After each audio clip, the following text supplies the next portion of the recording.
वल यतामा, और यतीम के साथ तुम अच्छा सलूक करो। यतीम किसको बोलते हैं? अनाथ, जिसके बाप का इंतकाल हो गया।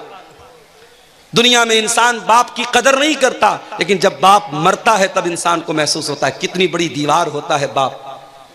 जिस बच्चे का बाप इंतकाल कर जाए, जो बच्चा यतीम हो जाए, अनाथ हो जाए। आज मदरसों में देखो अनाथ बच्चे पढ़ते हैं।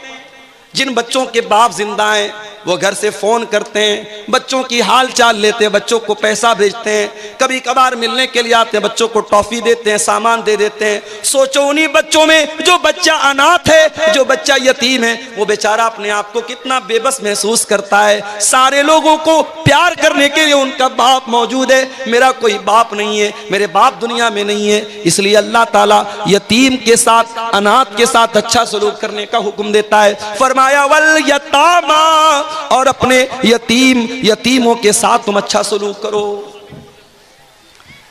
और माशाअल्लाह देखिए, बच्चा लाया है चांदी का कोई सामान। कौन दिया बेटा? अम्मी दी। चलिए, अल्लाह ताला जिसने भी इस बच्चे को के जरिए भेजा है, अल्लाह उसके चंदे को कबूल फरमाए और उसके हक में सदका जारिया बनाए। मेरे भाइयों, वल यतामा, यतीम के साथ अच्छा सलूक करो। मैं आपको क्लियर बता दूं, तकरीर के आखिरी 10 मिनट इंशाअल्लाह मैं चंदा भी करूंगा। 2000 रुपया है, किसके नाम से? रफीक आलम साहब ने ये 2000 रुपया दिया है। अल्लाह इनके चंदे को कबूल फरमाए। मेरे भाइयों, यतीम अगर कोई बच्चा है, हो सके तो उसके सर पे हाथ फेर दो।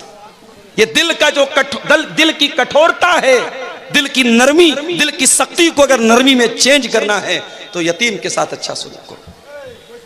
एक सहाबी अल्लाह के नबी के पास आए, कहा अल्लाह के नबी, मुझे अपना दिल बहुत कठोर महसूस होता है, दिल बहुत सख्त महसूस होता है। आपने फरमाया, जाओ इमसा बिरासिल यतीम, किसी अनाथ के सर पर हाथ फेर दो, किसी यतीम के सर पर हाथ फेर दो, किसी यतीम की मदद कर दो, किसी यतीम के खाने का इंतजाम कर दो, तुम्हारे दिल की कठोरता दूर हो जाएगी। आज मसला तो यही है मेरे भाई, हमारे दिल कठोर हो चुके हैं, हमारे दिल सख्त हो चुके हैं। इस दिल में ना अल्लाह की मोहब्बत है, ना रसूल की मोहब्बत है, ना कयामत का डर है, ना आखिरत का डर है, ना जन्नत की तलब है, ना जहन्नम से बचने का जज्बा है मेरे भाई। तो यतीम के साथ अच्छा सलूक करो। हमारे नबी तो यतीम थे, पैदा हुए तो बाप का साया न था। 6 साल की उम्र में माँ के साथ जा रहे थे, रास्ते में माँ का भी इंतकाल हो गया। मेरे नबी 6 साल की उम्र में डबल यतीम हो गए, माँ भी नहीं, बाप भी नहीं। मेरे नबी से बढ़कर के यतीम की पीड़ा को कौन समझेगा, यतीम के दर्द को कौन समझेगा। इसीलिए अल्लाह के प्यारे नबी फरमाते हैं, अना वकाफिलुल यतीम कहातैन, मैं और यतीम की परवरिश करने वाला, मैं और यतीम को पालने वाला, यतीम का भरण पोषण करने वाला। कयामत के दिन ऐसे आएंगे। आपने अपनी दोनों उंगलियों से इशारा किया। इसलिए यतीम, अगर आपके समाज में, आपके गांव में कोई बच्चा यतीम है, हो सके तो उस यतीम की परवरिश अपने जिम्मे ले लो। नहीं ले सकते, उसके मदरसे का खर्चा अपने जिम्मे ले लो। नहीं कर सकते तो कम से कम देखो कि उसका बेहतर भविष्य बनाने के लिए, उसका अच्छा मुस्तकबिल बनाने के लिए क्या कर सकते हैं आप। यतीम के साथ अच्छा सलूक करो। उसके बाद फरमाया वल जारि ज़िल कुर्बा, और अगर तुम्हारा कोई ऐसा पड़ोसी है जो पड़ोसी भी है और रिश्तेदार भी है, पड़ोसी भी है और चाचा भी है, पड़ोसी भी और ताया भी है, पड़ोसी भी है और चचेरा भाई भी है, अगर तुम्हारा पड़ोसी तुम्हारा रिश्तेदार है तो उसके साथ भी तुम अच्छा सलूक करो।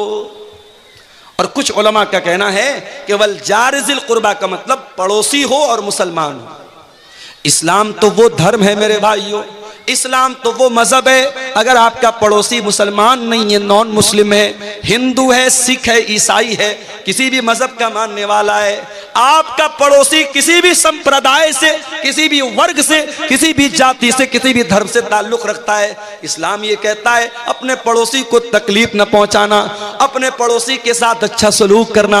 अल्लाह के नबी फरमाते हैं, ला यूमिन वल्लाहि ला यूमिन वल्लाहि ला यूमिन अल्लाह की कसम खा करके अल्लाह के नबी ने 3 मरतबा फरमाया, वो इंसान मोमिन नहीं है, वो इंसान मोमिन नहीं है, वो इंसान मोमिन नहीं है। साहबा ने पूछा कौन है अल्लाह के नबी? आपने फरमाया मन ला यामन जारुहु बवाइकहु, जिसका पड़ोसी उसकी तकलीफ से महफूज न हो, जो अपने पड़ोसी को तकलीफ पहुंचाता हो, वो इंसान मोमिन नहीं हो सकता। इस्लाम तो वो दीन है मेरे भाई।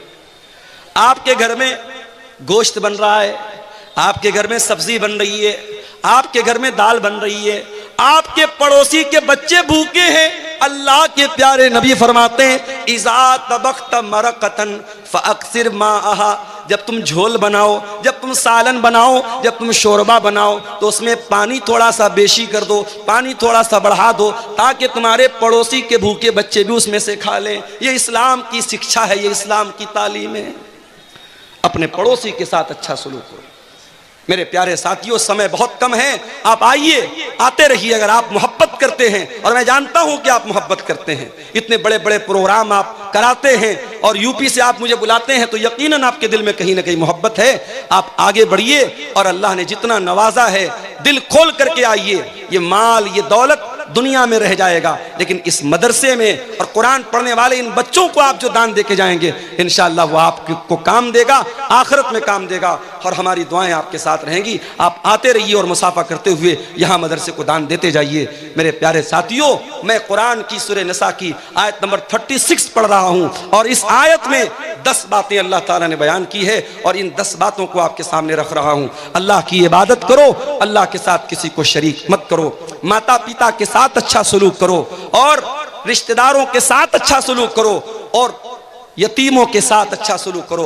उसके बाद कहा वल जार ज़िल कुर्बा, उस पड़ोसी के साथ अच्छा सलूक करो जो पड़ोसी तुम्हारा रिश्तेदार है। उसके बाद फरमाया वल जारिल जुनुबी, और उस पड़ोसी के साथ भी तुम अच्छा सलूक करो जो पड़ोसी तो है मगर अजनबी है, तुम्हारा रिश्तेदार नहीं है, तुम्हारा रिलेटिव नहीं है, तुम्हारा संबंधी नहीं है। अगर पड़ोसी है किसी दूसरे मजहब का है, उसके साथ भी तुम्हें अच्छा सलूक करते रहना है।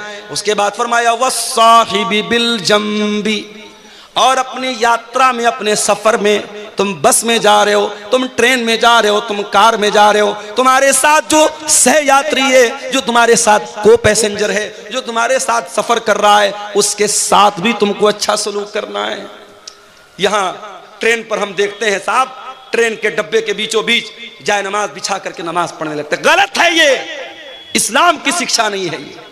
किसी दूसरे का आप आना जाना बंद करके, उसका रास्ता बंद करके आप नमाज पढ़ें। किसी ने वीडियो बना के वायरल कर दिया तो 1-2 जगह केस भी हो गया, वो केस ना भी हो तब भी इस्लाम की ये शिक्षा नहीं है। मेरे भाई, आप ट्रेन में हैं, अगर आप रिजर्वेशन करा के जा रहे हैं और आप आराम से अपनी सीट पर बैठ करके नमाज पढ़ सकते हैं, अपनी सीट पर बैठ करके नमाज पढ़ लीजिए, कोई मसला नहीं। उलमा का फतवा मौजूद है, ट्रेन की सवारी हमारे अपने कंट्रोल की सवारी नहीं है। कार से जा रहे हैं, कार को रोक सकते हैं, घोड़े से जा रहे हैं, घोड़े को रोक सकते हैं, ऊंट को रोक सकते हैं। ट्रेन तो हमारे रोकने से नहीं रुकेगी। तो ट्रेन पर आप अपनी सीट पर जहां बैठे हैं उसी तरीके से आप नमाज पढ़ लीजिए। अब कोई पूछे मौलवी साहब, ट्रेन तो हमारी पूरब की ओर जा रही है और हमें नमाज तो पश्चिम की ओर पढ़ना है, तब कैसे पढ़ेंगे?